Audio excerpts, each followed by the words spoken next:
সিলেটের কোম্পানীগঞ্জ উপজেলার ভোলাগঞ্জের সাদা পাথর একসময় ছিল অপার প্রাকৃতিক সৌন্দর্যের লীলাভূমি। স্বচ্ছ জল, সাদা পাথরের স্তূপ আর সবুজ পাহাড় ঘেরা এই এলাকা ছিল দেশের অন্যতম পর্যটন কেন্দ্র।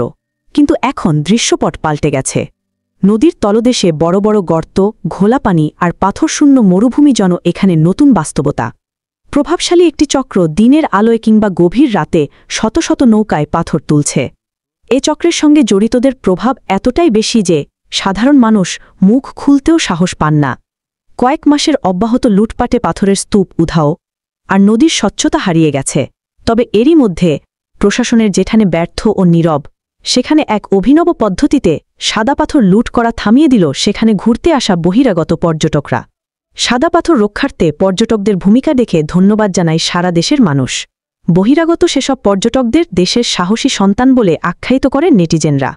আজ সিলেটের বাহিরের বিভিন্ন জেলা থেকে আসা ভ্রমণকারীরা এই অভিনব উপায়ে প্রতিবাদ করছে, যা গোটা দেশে আলোড়ন তুলেছে। তবে অনেকেই বলছে যদি সিলেটবাসী নীরব না থেকে স্থানীয়ভাবে এর প্রতিবাদ করত, তাহলে অসাধু চক্র এই হরিলুটের সুযোগ পেত না। কেউ কেউ সিলেটবাসীর সমালোচনা করে বলছে যে সিলেটবাসী কবে জাগবে, সিলেটের ছাত্র সমাজ কখন রক্ষা করবে সুন্দর এই নীলাভূমিকে। আপনাদেরকেই জাগতে হবে হে ছাত্র সমাজ, রক্ষা করতে হবে আমাদের এই প্রাকৃতিক সৌন্দর্যের লীলাভূমিটা। সৃষ্টিকর্তার দেয়া এই প্রাকৃতিক নীলাভূমিকে এভাবে ধ্বংস হতে দেয়া যায় না। দেখতে সাধারণ, কিন্তু দামে অবিশ্বাস্য। এই সাদা পাথরের দাম শুনলে চমকে যাবেন আপনি। কেউ সাজায় বাড়ি, কেউ বানায় রাজপ্রাসাদ, আবার কেউই পাথরে খুঁজে পায় বিনিয়োগের সুযোগ। আজ আমরা খুঁজে বের করব কেন এই সাদা পাথর এত মহামূল্যবান। এটাই সেই সাদা পাথর যা এক টুকরোর দামই আপনি কিনতে পারেন একটি ছোট্ট ফ্ল্যাট।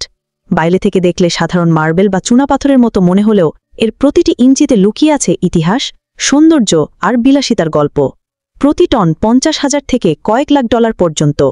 প্রাচীনকাল থেকে রাজপ্রাসাদ, মসজিদ, মন্দির সব জায়গায় সাদা পাথরের ব্যবহার ক্ষমতা ও ঐশ্বর্যের প্রতীক হিসাবে।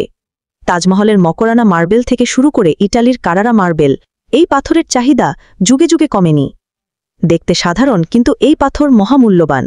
এই সাদা পাথর যেন প্রকৃতির হাতে গড়া এক জীবন্ত শিল্পকর্ম, আর তাই অপার প্রাকৃতিক সৌন্দর্যের লীলাভূমিকে রক্ষা করা প্রতিটি দেশপ্রেমিক নাগরিকের দায়িত্ব।